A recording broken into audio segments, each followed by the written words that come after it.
अवनी गाना गा ही रही थी कि उसकी नजर मिरर पर पड़ी। उसकी नजर जैसे ही सम्राट पर पड़ी, उसकी आंखें हैरानी से चौड़ी हो गई और वह जैसे ही पलटी, सम्राट उसके ठीक पीछे खड़ा था, जिसकी वजह से उससे टकरा गई और उसके टकराते ही अवनी का टावल खुलकर नीचे गिर गया। वाराणसी का रेड लाइट एरिया। जिस आदमी को लड़की ने बोतल घूपा था, उस आदमी को सब लोग आरडीएक्स के नाम से जानते थे। आरडीएक्स को ज्यादा चोट लगी थी, जिसकी वजह से उसको आईसीयू में एडमिट करना पड़ा था। रेशम वार्ड के बाहर घूम रही थी। जिस लड़की ने उसके पेट में बोतल घूमा था, उसका नाम सौम्या था। रेशम को उस पर बहुत गुस्सा आ रहा था, क्योंकि रेशम की बेटी नैना उस आदमी से प्यार करती थी और रेशम ने भी सोचा था कि नैना को इस धंधे में न उतार के आरडीएक्स से उसकी शादी करवा देगी। लेकिन इस वक्त उस आदमी की हालत बहुत ज्यादा खराब थी। उस आदमी को यह लोग आरडीएक्स के नाम से जानते थे। उसका असली नाम किसी को पता नहीं था। वह इस कोठे का मालिक था। रेशम उस कोठे की केयर टेकर थी, जो लड़कियों को यहाँ पर धंधे के लिए तैयार करती थी। पर रेशम अपनी बेटी नैना को इन सब में नहीं डालना चाहती थी। इसलिए जैसे ही रेशम की बेटी नैना 5 साल की हुई, तो उसने अपनी बेटी को पढ़ने के लिए बाहर भेज दिया और कभी कभी उससे मिलने चली जाया करती थी।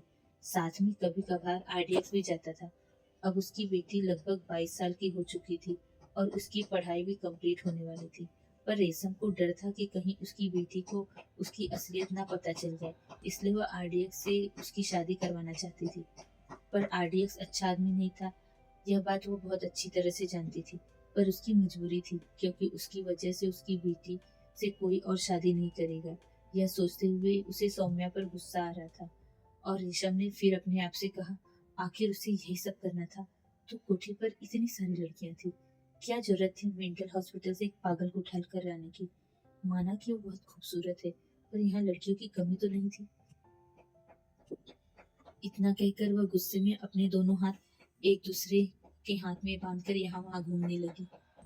सम्राट का फार्म हाउस। जैसे ही अवनी का टावल नीचे गिरा, सम्राट ने टावल जल्दी से थाम लिया और अवनी आंखें फाड़े घबराहट में सम्राट को देख रही थी। इस वक्त अवनी का माइंड बिल्कुल ब्लैंक हो गया था और सम्राट के दिल की भी धड़कन तेज हो चुकी थी। इसलिए सम्राट ने अपना चेहरा दूसरी तरफ कर लिया था। सम्राट ने उसकी टावल अपने हाथों में लिया और अवनी की तरफ बढ़ाते हुए कहा, अच्छी तरह से कवर करो अपने आप को। अवनी तो जैसे अपनी होश ही खो बैठी थी। वह घबराते हुए हाँ हाँ बोली और उसने जल्दी से टावल लपेट लिया और पर्दे के पीछे जाकर छिप गई। सम्राट जो अपना सर दूसरी तरफ किए हुए था, उसने अवनी से कहा, तुम कपड़े लेकर नहीं जा सकती थी? हाँ, यह क्या हरकत थी तुम्हारी? अवनी इस वक्त शर्म से पानी पानी हो रही थी।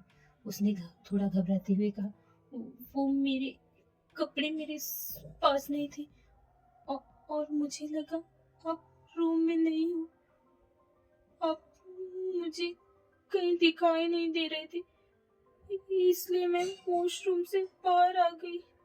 सम्राट अवनी को डांट तो रहा था, पर उसके दिल की धड़कन तेज हो चुकी थी। उसे बहुत अजीब सी फीलिंग आ रही थी। उसकी बॉडी पूरी तरह से गर्म हो चुकी थी और उसके हाथ पैर कांपने लगे थे, क्योंकि उसने आज जो देखा था उसे ऐसी कोई एक्सपेक्टेशन नहीं थी।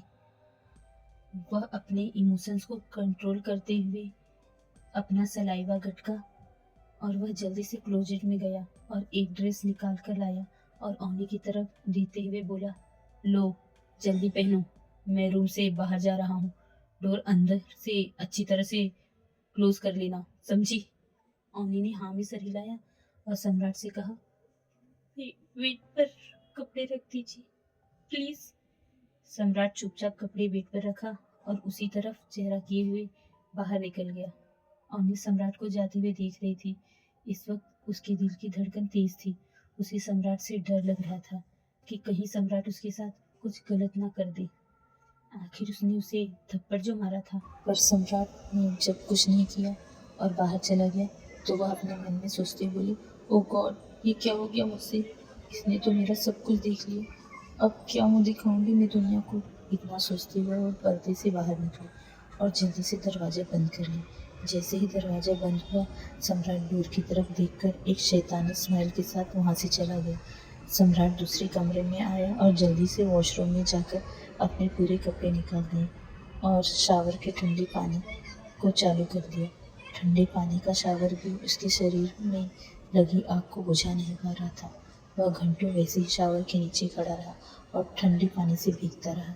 रह रह कर उसे औंधी ही दिखाई दे रही थी। उसने अपनी मुट्ठियाँ बांधी और टाइल्स पर जोर से मारते हुए कहा, क्यों क्यों मैं उसकी तरफ अट्रैक्ट हो जाता हूँ। मुझे नहीं होना उसकी तरफ अट्रैक्ट। उसने अपनी हाथों की मुट्ठियाँ इतनी जोर से टाइल्स पर मारी थी कि उसके हाथों में चोट लग गई, पर उसे अपने हाथों के दर्द से ज़्यादा दिल में जो दर्द था वह हो रहा था। रामपुर गांव। एक कमरे में 20 से 25 लड़कियां बंद थीं। सभी लड़कियों की उम्र 16 साल से लेकर 25 के बीच में थी। उसमें से 15-16 लड़कियां प्रेग्नेंट थीं और वहाँ की ही खड़ा महेंद्र प्रताप उन लड़कियों को देखते हुए बोला, इन लोगों को खाना तो अच्छे से दे रहे हो ना तुम लोग। तभी एक लड़का वहाँ आया जिसकी उम्र यही कुछ 29 से 30 साल रही होगी। उसने महेंद्र प्रताप को देखते हुए कहा, हाँ नेताजी, हम खाना ठीक टाइम पर देते हैं ताकि इनके बच्चे स्वस्थ पैदा हो। महेंद्र प्रताप ने हंसते हुए कहा, कितने दिन और बाकी हैं 10 बच्चे पैदा होने में? यही कोई 2 या 2.5 महीने। महेंद्र प्रताप मुस्कुराते हुए बोला, यह तो बहुत अच्छी बात है। हमें डिलीवरी देनी है बच्चों की। सारी लड़कियों के शरीर पर एक भी कपड़े नहीं थे और सभी लड़कियां प्रेग्नेंट थीं। कुछ लड़कियां ही थीं जो प्रेग्नेंट नहीं थीं। उन्हें भी प्रेग्नेंट करने की कोशिश की जा रही थी।